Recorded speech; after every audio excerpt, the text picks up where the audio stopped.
YouTube, how's it going? Welcome back to Bananas Epic Gaming.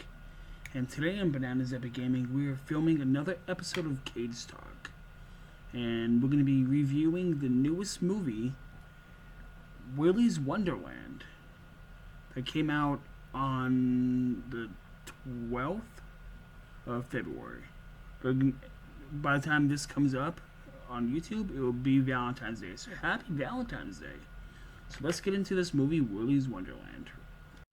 If you want to see Willy's Wonderland for yourself, please know that this is spoiler talk as of right now. So like and subscribe this video and the channel. Go watch Willy's Wonderland. Come back and let me know what you think.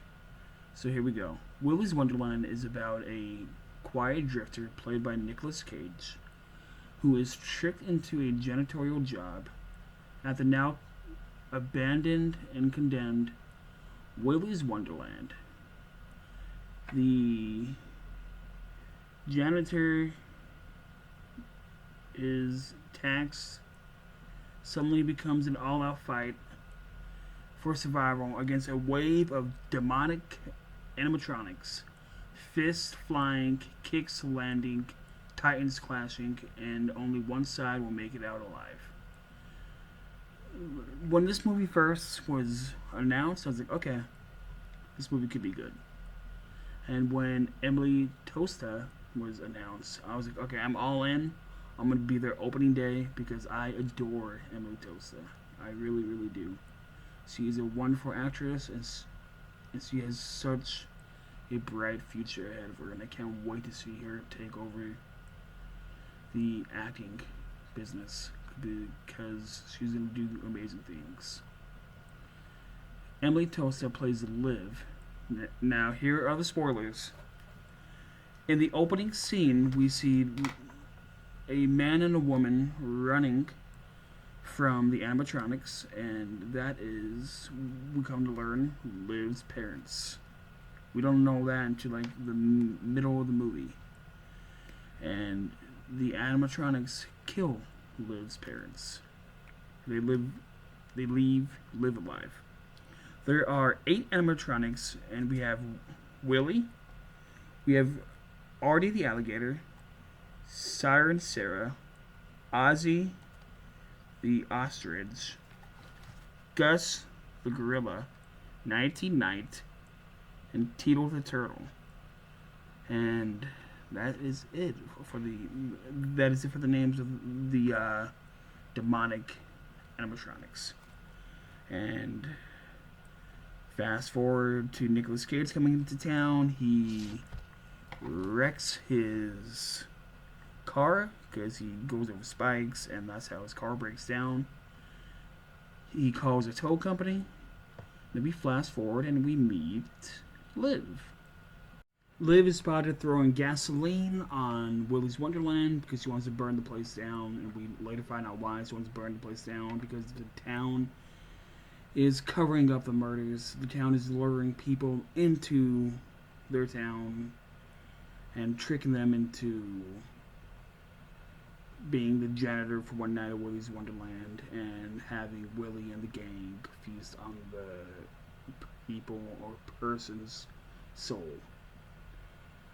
And Liv doesn't want to do that because that's how Liv lost her family. They ran over attacks and their tires popped, and her mom and dad were tricked into being the janitors for Willy's Wonderland while their car gets fixed, and they died and she survived, and she wants to put a stop to this, and she's willing to do anything. And the cop who finds her plays a big role in that, and she basically arrests Emily Tosta, Liv, and throws her in the back of the squad car and handcuffs her to the radiator because Liv now lives with that cop, the sheriff.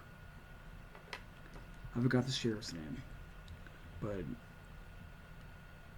the reason why the sheriff did that because she wanted to make sure that Liv doesn't interfere in trying to stop Nicolas Cage's character from becoming a sacrifice. And surprise, surprise, Liv has her friends come. Her friends break her out, and they head to Willy's Wonderland, and it takes them a while to get there. So I'm pretty sure the reason why it took them a while, they didn't show it. They went to go get gasoline, they went to go get lighters, and all that. So as that is happening, Nicolas Cage's character, I'm gonna call him Nick the janitor because his name is the janitor in this movie. So Nick the janitor, he's cleaning Willy's Wonderland because when he came into town and he found out how much money it was, he tried to pay it off with a credit card. They said we don't take credit cards, only cash. And he says, I have an idea. You can go to Willy's Wonderland. You can work for it instead. A night's worth of work. Clean Willy's Wonderland because they want to reopen it and re-image it. Texas Wonderland or something like that.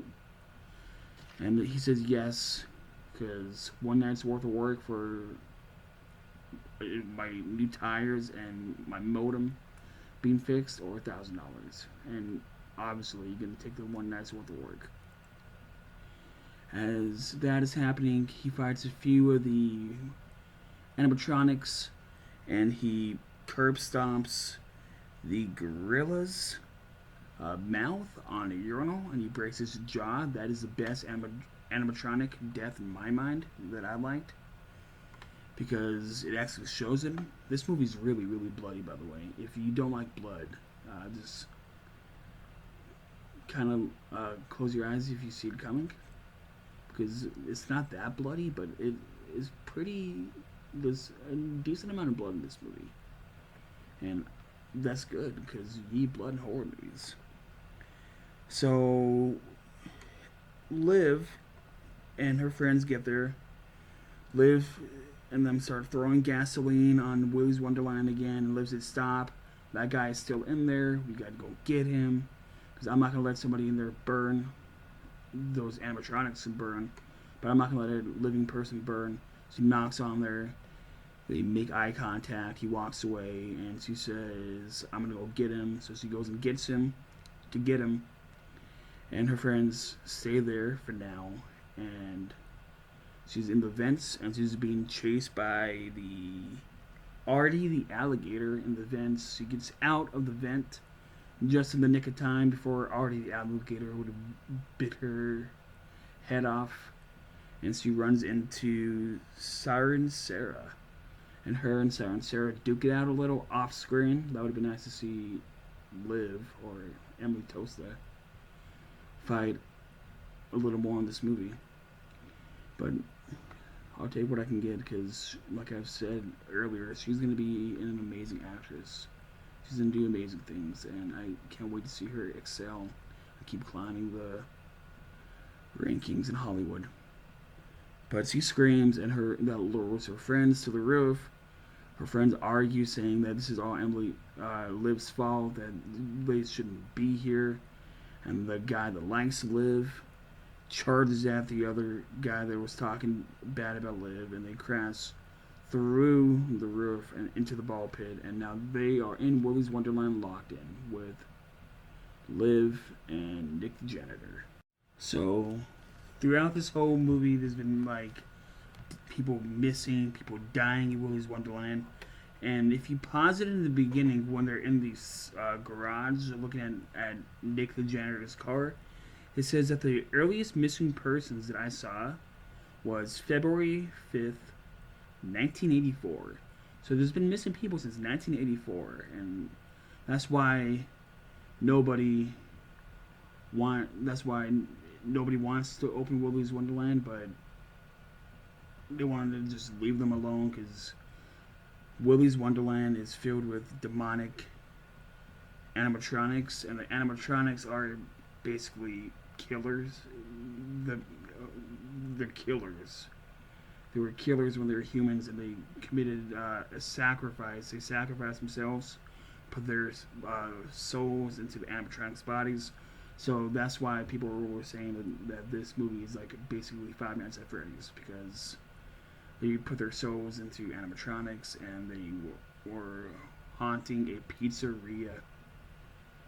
But they were haunting Willy's Wonderland, a restaurant pizzeria in the movie. and I counted 55 deaths slash missing persons total in the whole movie, and that is a pretty decent amount. Because I counted the animatronics, I counted the demon, the killers that made the animatronics demonic, and I counted everybody that was missing, and I counted everybody that died in this movie, and everybody that died before they made the deal of lowering people and having them be sacrifices. And that's a pretty decent amount of people to be killing in a maybe obviously gonna be a one and done movie, because I don't see them making it a part two. But back to what I was talking about. Liv, all her friends died. First it was the douche. Then it was the guy talking bad about Liv and his lady. Then it was the friend of the guy that likes Liv. Or did he die before? I think he died before the couple. So it was the douche, the guy that is friends with the dude that likes Liv, the couple, then the guy that likes Liv, and that was Liv's shocked face. Emily Tosta's shocked. Her face was like.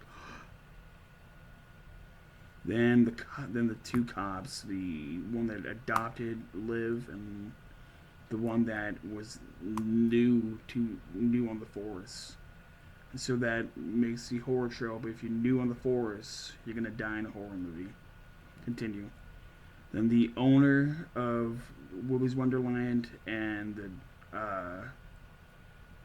the guy that fixed Nicolas Cage's car all died at the end of the movie. And if you're wondering what happened to Emily Tosta's character, Emily Tosta and Nicolas Cage, they both, obviously, spoiler alert, they both survived. If you just got to this video and this part of the video and you were spoiled on that, that's your own fault. I warned you that this was a spoiler talk for CageTalk. Because you're not going to kill Nick Cage off. And Nick Cage has no lines of dialogue in this movie. He was literally quiet. You heard him grunt, you heard him say, and that's pretty much it. It was all his eyes and it was all his facial expressions that did his talking for him in this movie. And Nicolas Cage said that he liked that. He likes the silent horror movies. That's why he signed up for this. Now, my final thoughts of this movie. This was a really good hidden gem horror movie. I first heard about it because of 3C Films, and I was keeping an eye on it. I'm like, okay, I'll probably catch it when it's at the Dollar Theater. And then when Emily Tosta got announced to be in it, I'm like, okay, I'm gonna check it out because, like I've said it multiple times in this video, I adore her. And then I started seeing some trailers. I started seeing some little behind the scenes sneak peeks. I started getting more information about this movie. Like, this movie could be good. This could be a really good movie. And it exceeded my expectations. The cast is good. You have a nice little high body count if you count the missing people and the people that died off screen and the people that died in the movie. The people that died off screen, you saw the dead bodies. That's why I counted them. And you had a decent story. It's not that hard to follow. Guy blows out his tire, basically wrecks his car, gets told, I'll fix your car for free if you clean this place for the night. And I'll give you your keys tomorrow morning. Boom, boom, boom, boom, boom. That's an easy story to follow. And the fact that there are 8 puppets instead of the 4 that there was in the game. With all this being said, Willy's Wonderland is a nice little 89, 88 minute movie that you can just enjoy and forget about all the troubles that everybody's going through and just kick back and watch everything unfold. This is a nice little, this could be a cult classic movie if it gets picked up and people start watching it. Like, come on, this is a really good movie.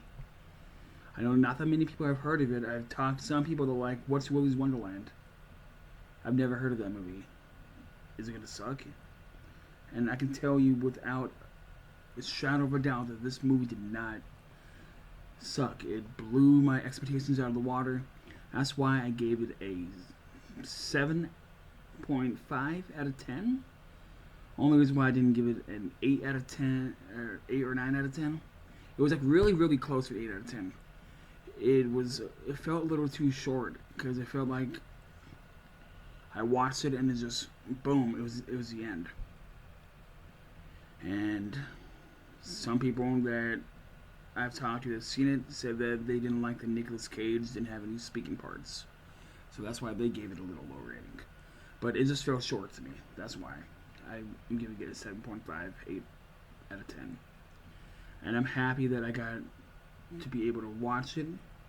I got it on Amazon Prime for the 48-hour rental, and when it comes out on Apple TV and Blu-ray in 2 months, because I'm hearing it's coming out in April, I'm gonna get it then too, because I want to support this movie. And before I finish up, some of you probably wondering how it ends. The ending is simple. The property manager, mayor, and the tow truck driver come back, get killed by the last animatronic left standing. Nicolas Cage, Nick the janitor, and Liv, aka Emily Tosta, ride off into the sunset.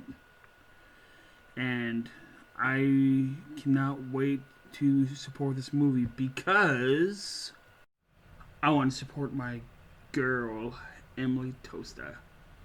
I'm so happy she got this role. I'm so happy that people are going to be able to see her shine as bright as a star that she is.